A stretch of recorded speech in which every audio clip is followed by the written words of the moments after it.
start getting adapting myself to that possibility of losing her completely.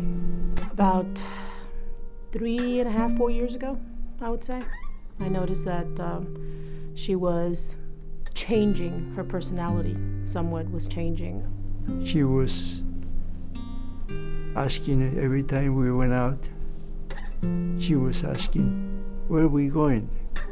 I just told her, where are we going? We're going to Walmart, we're going to a doctor's appointment, or whatever. And when we were in the car, she forgot where we were going. I would have a conversation with her, and sometimes she just wouldn't remember things or would just not participate as much. Looking back, I probably think that that's when it first became obvious that she was having memory problems. And they say she got dementia.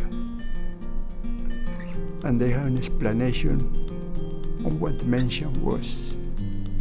So it's a disease that mostly affects people as they get older, and it affects their memory, it affects their language, their capacity to problem solve, and it starts to affect the way that they do their daily activities. So they can't do their daily activities, basically. And I thought that was terrible.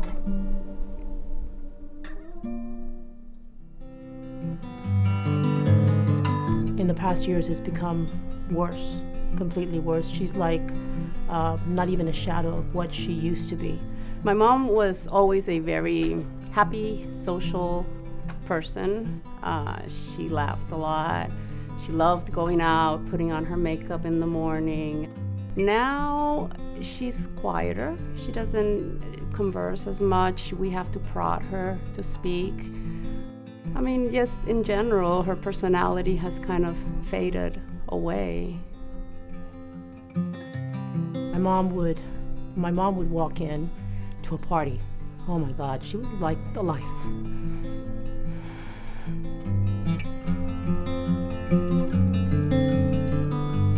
I remember that she would be doing housework or just vacuuming, and she'd turn on the record player, and she'd put that really loud because she needed to be able to hear it above the noise of the vacuum cleaner. And I remember, that's a memory I have from when I was a child, that she would always be doing the house chores and singing. That's my mom. She loves sweets. I mean, she can be in her own world, and if you approach her, you ask her a question, whatever, she won't answer you because of her dementia. But if you say, Mamita, do you want to go for some ice cream? Or, oh my God, like her eyes just open and just an immediate reaction. So she is the happiest with her sweet tooth. She's the happiest when she's having chocolate, ice cream, everything that she can't have. It triggers something in her that has never been untriggered in her life, which has always been her sweets, which she loves. She loves to sing, so I sing with her, and that kind of, keeps her awake. I read somewhere that rosemary helps with people that have memory problems, so I got some essential oils and a diffuser. So yeah, there's a huge change. It's like all that part is that spirit, that life that made her, it's kind of like dormant. It's gone. So that hurts. Fortunately, we have two good girls that have made us very, very, very happy to have them in our lives. They have helped us with every possible thing that they can do. And that's part of the family.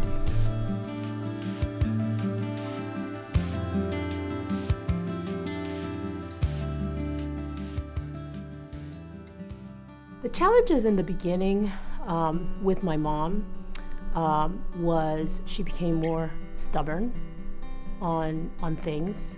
Like forget to take her medication, or that she would have breakfast and then we'd see her preparing breakfast again, and she had just had it, so she would forget that she had already had breakfast. As time has gone by, I think he has now accepted his new role, and it has given him some peace. And he's got his routine now.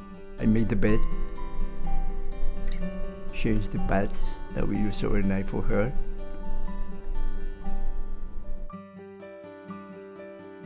And prepare for shower. We put the mats, the towels, everything ready for her.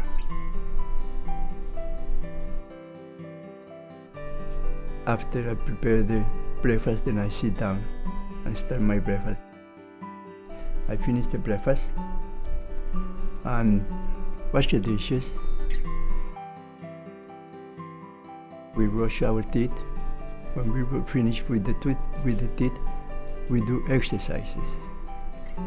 A bunch. We do exercises for about 45 minutes. They do their exercises every day.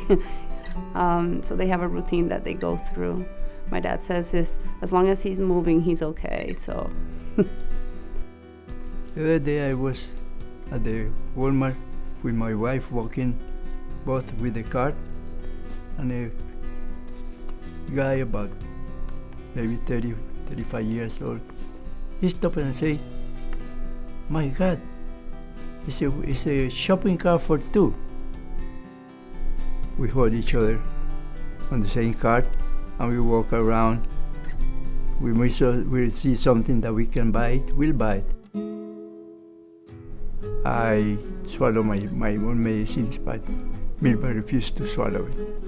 So we had to pulverize it. We have a little machine, hand rotating machine that we can pulverize it, mix it with the applesauce, and that's the way we give her the medicines now. Keeping her diabetes under control does help. Trying to keep her weight under control helps because all these things are known to lead to dementia. I have a chart to keep the records of myself and my wife on blood pressure. On the same binder, I have a list of the medicines, when should be taking it, either in the morning or in the evening. It takes some time, it takes work, everything takes work, but it becomes a routine and it's no problem. It keeps me busy, it keeps me alive. If you keep busy, there's no way you can get bored of life. My dad, I mean, it's hard on him, especially with his age, because he's not as physically fit as he was before, of course, you know, and he has to do a lot of the stuff on his own since they want to live on their own and everything. And I guess physically it's straining for him, but emotionally I think it also has taken its toll on him quite a bit. The beginning was kind of, discomfort on doing that.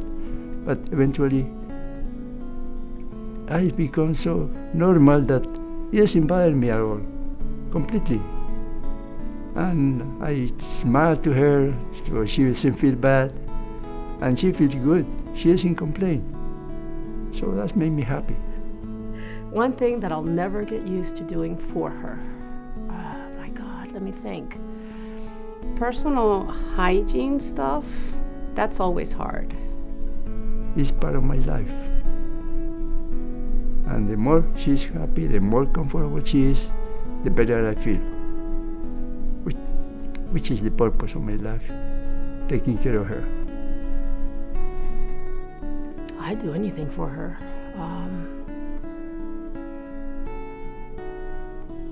I would do anything for her. There's just not really anything that I haven't done or wouldn't do for her, quite frankly, or for my dad.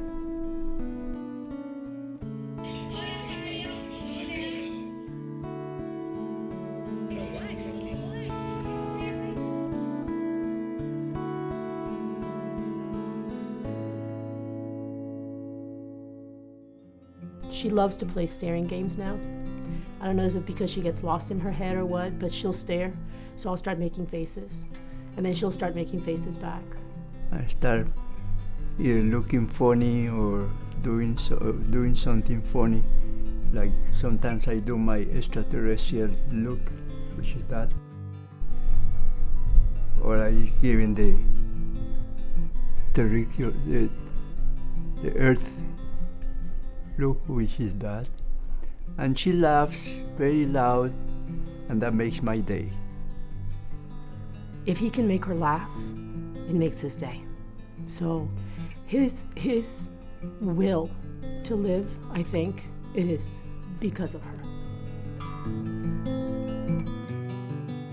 I feel bad for her, but she's a wonderful woman, very strong, and she never complains about anything. Chifla de mi tristeza, hoy te busco y veo que has sido en mi pobre vida paria una mala mujer. The goal is to try to keep him independent for as long as possible. So the reason I'm so involved is precisely to help them do that. The more I can help my dad figure things out with my mom, the more time they can remain independent, which is what he wants. As long as I can do it, I'll do it. When we go to the outside and we are parking the car or shopping, many people they have come to our side and say, "Can we help you?" I appreciate that from people that still has some sentiments for people and they care for others. That made me happy to see that around, and appreciate that. I guess as long as we can keep them in their home, we will. If they are then too old or too challenged to live on their own, then we'll sit as a family and discuss how we're going to do it and how we can do it so that they know that we love them, they're an integral part of the family, and they're not being abandoned in any way. You know, I'm sure that there's a lot of facilities out there that are good, and I'm not doubting it. It's just not something that we're considering at all. It's just not the way that we were brought up.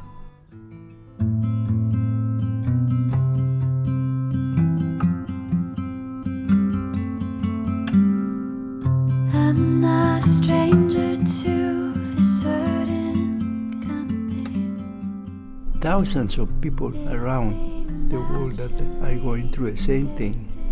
I'm sure I'm not the only one. And many people don't know how to handle it.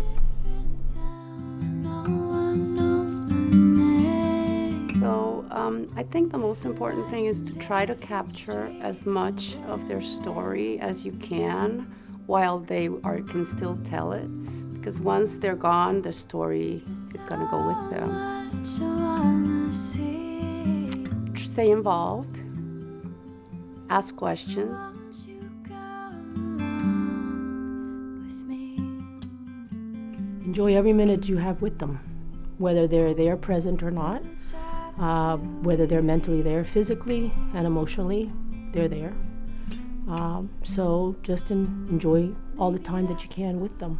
Educate yourself. That is super important. If you know what's going on, you know what questions to ask the doctors, and you know how to help. I have my memories, and I have my experiences with her. And she taught me to dance. She taught me to live life to the fullest. What do I feel like to I guess that's what I say all the time. You have to have a purpose of life and keep living and be happy wilderness with you? until you're 150 years old, like me. I'm in the middle of my life right now. I'm 87 years old. Won't you come along? Happy life.